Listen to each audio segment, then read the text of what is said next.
Welcome back to my channel. Today, we'll be discussing Love Meter 100% by Sagold. Now before we get started, there will be spoilers, so if you don't want to be spoiled on this manhwa, go ahead and click off now. No worries, I'll catch you next time. Now for those of you left behind, let's go over some content warnings. There may be references to stalking, obsession, bullying, and ableism, specifically use of the M slur as it appears in this manhwa. Now, if that's all good with you, let's go ahead and get started. Now, as always, let's start out with a quick synopsis. Yehan loves video games, but not just any video games. His favorite video game is Love Meter 100%, a BL game where he can romance several hot 2D men. His favorite, though, is Mikaros. His love for the fictional character doesn't stop in the game. Yehan's bedroom is covered in Mikaros merch. He carries around a Mikaros bag, which is full of Mikaros merch, and he wears Mikaros merch wherever he can.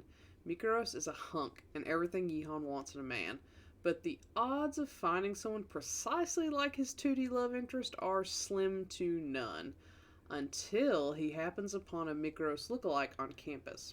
Park Ha is just as hunky as Mikaros and has the same mint-colored hair. What are the odds? Yehan is ready to risk it all for a chance to meet the man of his dreams, but along the way he hears Park Ha mention that he hates otaku. Unfortunately, Yehan is the ultimate otaku. How can Yehan finally win the heart of real-life Mikaros when Park Ha is destined to hate him? Now, this probably goes without saying, but the art is everything. I'm a huge Sagold fan, so the moment I saw this release, I purchased the entire thing immediately. Let this also serve as a warning because I'm incredibly biased towards Sagold. So if you're hoping for a teardown or anything of the sort, I'm sorry to say that this isn't the review you're going to want to be listening to. I love this artist so much, and this piece is no exception. Yehan is super cute, and Park Ha is daddy vibes. Love it! The only major downside is how short this work is. It's only 7 episodes, which, excluding My Way With You, is probably the shortest manhwa I've ever read.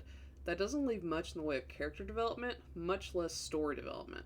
This is extremely superficial, so if you're hoping for some deep story, you're in the wrong place. It does just enough to set up the premise, and the focus is definitely more on the sexy time. That's not to say there isn't any development at all. I'm actually really impressed with the level of detail we get on Yehan and Park Ha's backgrounds that lead them to each other. It's just very surface level what we do get. Now, while we're on the topic of sexy time, as with all Sagold manhwa, it's peak. As usual, my only degenerate complaint is that there isn't enough for my preference. What is there, though, is fantastic. I love that we get a scene where Park Ha cosplays for Yehan, which was everything. However, I do wish Yehan had done the same. It just would have been nice for Yehan to reciprocate fulfilling that fantasy for his dream guy, since his dream guy fell in love with him because he also looks like another character in the same game.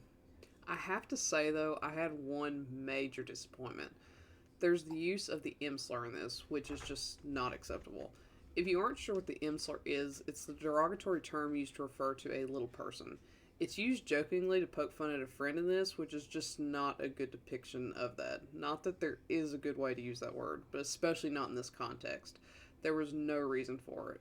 It was unfortunate to see it in an otherwise fun and sexy manhwa. Now, with all that being said, I love the premise of the story. I wish there was more of it, but that's a great problem to have. What we do have is very well drawn, the story is superficial but well crafted, and the sexy time is great. There's only so much someone can ask from a 7-episode manhwa, and this one delivers plenty to enjoy in a concise package. As with all of Sagold's work, I highly recommend it. So, have you read Love Meter 100%? If so, what do you think? Do you agree with my assessment? Do you not? Let me know and comment below. Otherwise, I'll catch you next time. Bye!